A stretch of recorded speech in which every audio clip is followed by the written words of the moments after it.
Hi மக்களே, welcome to lotus channel. நான் இன்னைக்கு சப்பாத்தி செய்கிறேன். சப்பாத்தி அடிக்கடி செய்கிறேன், போடுறேன், அது சரிதான். ஆனால் நான் ஒரு மெசேஜ் கொடுக்கணும்னு ஆசைப்படுறேன். என்ன அப்படின்னா,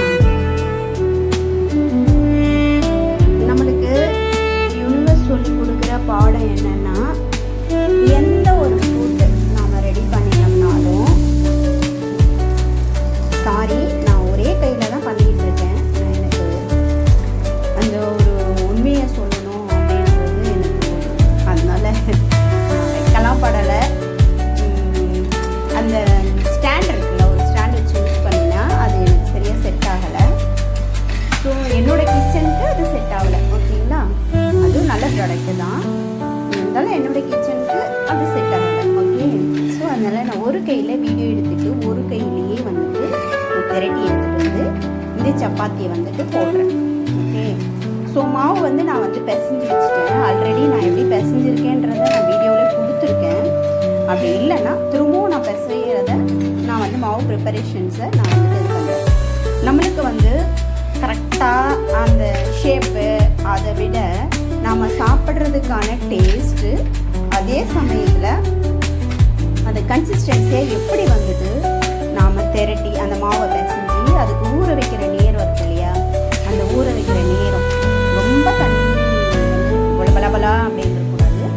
ஒரு எப்படி அப்படின்னு சொன்னால் இப்போ இந்த மாவை எடுத்து கையில் ஒட்டவே ஒட்டாது, இது நல்லா ஊறிடுச்சு. ஓகேங்களா, ஸோ அதை நல்லா வந்து இந்த மாதிரி ஒட்டாத, கையில் ஒட்டவே ஒட்டாது. இதை எடுத்து நம்ம வந்து நல்லா வந்து ரெடி பண்ணி வச்சுக்கிட்டோம் அப்படின்னு வச்சுக்கோங்களேன். இதுக்காக நான் ஒரு தனியாக ஒரு மீன் போடுறேன். ஸோ அது வந்து ஸ்மெல்லும் வராது. எந்த ஒரு மாவும் வந்து கெட்டு போச்சுன்னா தானே நம்மளுக்கு ஸ்மெல் வரும். அப்படி கெட்டு போகாமல் இருக்கிறதுக்கு நாம் என்ன பண்ணணுமோ அதை வந்துட்டு நாம் வந்து மாவு வந்து ப்ரிப்பரேஷன் பண்ணி வச்சுக்கிறோம். ஸோ நான் யூனிவர்ஸ் பற்றி பேசினேன் இல்லைங்களா. ஸோ நாம் இதை அது என்ன சொல்லும் அப்படின்னா, எந்த ஒரு செயலை செய்யும் போதுமே நாம் வந்து கரெக்டாக நல்ல ஒரு எண்ணங்களோட பாசிட்டிவ், அப்படியே கறந்த பால் எப்படி இருக்கும்ல அதே மாதிரி தான் நம்மளோட எண்ணங்களும் இருக்கும். ஸோ எந்த ஒரு இதுக்குமே வந்துட்டு நாம் செய்கிறது மற்றவங்களுக்கு உபயோகமாக இருக்கணும். யாருக்காக செய்கிறோம்? வீட்டில் உள்ள சாப்பிட்றவங்களுக்காக செய்கிறோம், நமக்காக செய்கிறோம். கரெக்டுங்களா? ஃபஸ்ட்டு நாம் அதுலேருந்து சாப்பிடுவோம்.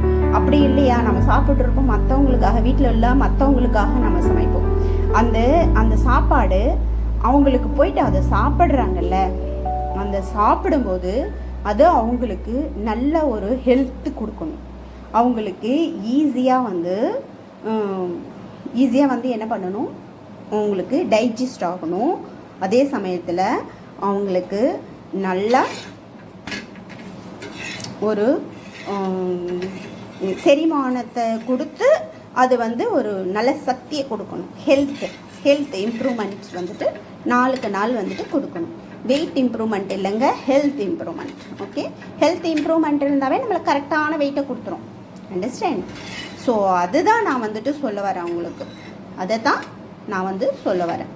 அப்போ நம்ம யூனிவர்ஸ் இதை தான் சொல்லுது. அதுக்கு தெரியும் நாம் என்ன நினச்சிக்கிட்டே செய்கிறோம். அந்த நிமிஷத்தில் நம்மளுக்கு வேறு ஏதாவது ஒரு நெகட்டிவ்ஸாக ஒன்று தரும், யாராவது ஹர்ட் பண்ணினா கூட. ஆனால் அந்த ஹர்ட்டிங்கை நம்ம சமைக்கிறது மேலே காட்டக்கூடாது. அப்படி செஞ்சோம்னா, இந்த எக்ஸ்பீரியன்ஸ் எனக்கே நடந்திருக்கு. என்னை யாராவது வீட்டில் உள்ளவங்க ஹர்ட் பண்ணிட்டாங்கன்னா நம்மளையே அறியாமல் தவறுதலாக நாம் வந்துட்டு அதை திங்க் பண்ணிக்கிட்டே நாம் அந்த ஃபுட்டை வந்து ரெடி பண்ணுறோம். அதனால் சரியான பதத்துக்கு வந்து அது வரமாட்டேங்குது, சரியாக செரிமானம் ஆக மாட்டேங்குது. ஓகேங்களா?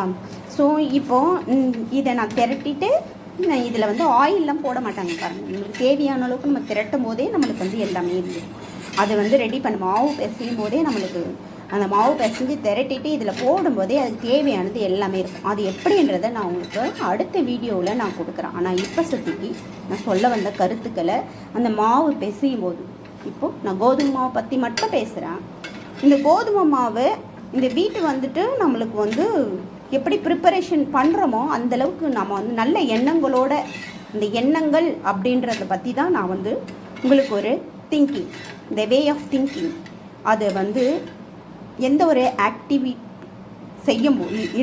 இருக்கும்போதும் ஆக்டிவிட்டீஸில் இருக்கும்போதும் நல்லது மட்டுமே நினைக்கிறதுல நம்மளுக்கு என்னங்க பிரச்சனை?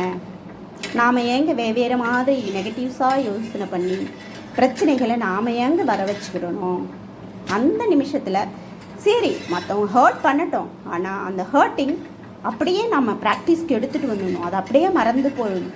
ஸோ அதை ஹர்ட் பண்ணவங்க தன்னாலேயே அவங்க நம்மளோட ஆக்டிவிட்டீஸை பார்த்து அதுக்கான ரியாக்ஷன்ஸை பார்த்து அவங்களே மாறிடுவாங்க. அது நம்ம வேலை கிடையாது, அதுதான் யூனிவர்ஸோட ஒர்க், அது பார்த்துக்கும். சரிங்களா?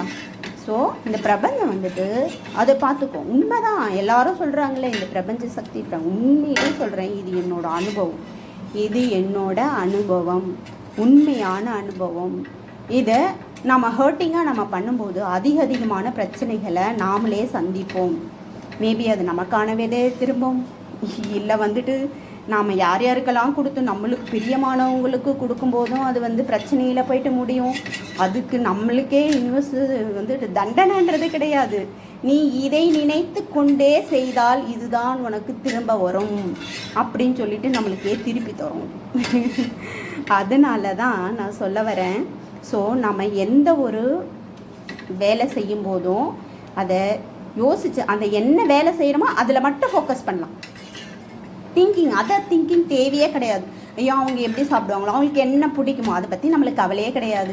இன்றைக்கி நாம் சப்பாத்தி செய்கிறோமா, இந்த சப்பாத்தி இப்படி நான் செய்கிறேன்னா இந்த சப்பாத்தி நல்லா இருக்காது, இங்கே பாருங்க உங்களுக்கு இந்த மாதிரி ஃப்ளம்பியாக வந்தால் தான் நல்லாயிருக்கும், அப்படிலாம் ஒன்றுமே கிடையாது.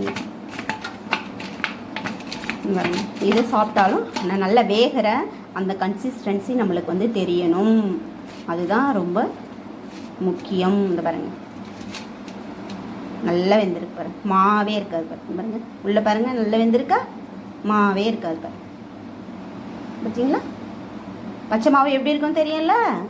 இந்த பாருங்க பச்சை மாவு இப்படி இருக்கு, பச்சை மாவு எப்படி இருக்குமா?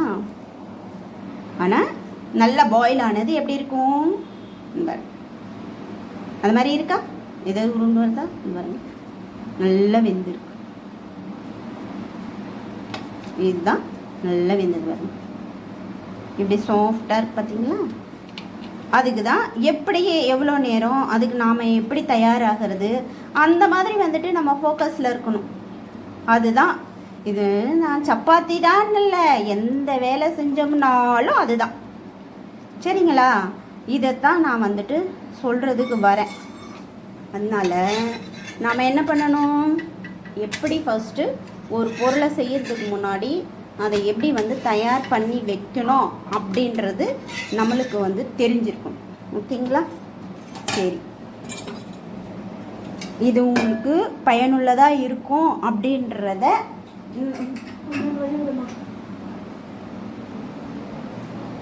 உங்களுக்கு நான் வந்து சொல்ல வரேன். சரியா? நாம் அதே போல் நான் நெக்ஸ்ட் வீடியோவில் இந்த மாவு வந்து எப்படி வந்து பிசையணும் அப்படின்றத திரும்பவும் ஒரு தடவை எடுத்து அப்லோட் பண்ணுறேன். ஓகேங்களா? ஸோ நீங்களும் அதே போல் செய்து பாசிட்டிவாக யோசித்து அதே போல் அதில் ஃபோக்கஸ் பண்ணி நாம் இந்த சப்பாத்தியை ப்ரிப்பேர் பண்ணி மற்றவங்களுக்கு கொடுக்கும்போது, நம்ம வெறுமனே சப்பாத்தி கொடுத்தோம்னா கூட அவங்களுக்கு ஒன்றுமே பண்ணாது, நல்லா டைஜஸ்ட் ஆகும், நல்லா சாப்பிடுவாங்க, விரும்பி சாப்பிடுவாங்க. புரிஞ்சுதுங்களா? சாப்பிட வைக்கும், இது யூனிவர்ஸ் சாப்பிட வைக்கும். ஸோ இது நீங்கள் லைக் பண்ணியிருப்பீங்கன்னு நினைக்கிறேன். ஸோ ஒரு லைக் கொடுத்துட்டு ஒரு கமெண்ட் கொடுத்துருங்க நீங்கள், அப்போ தான் எனக்கு நீங்கள் எப்படி ஃபீல் பண்ணியிருக்கீங்கன்னு தெரியும். Okay, done. தேங்க்யூ.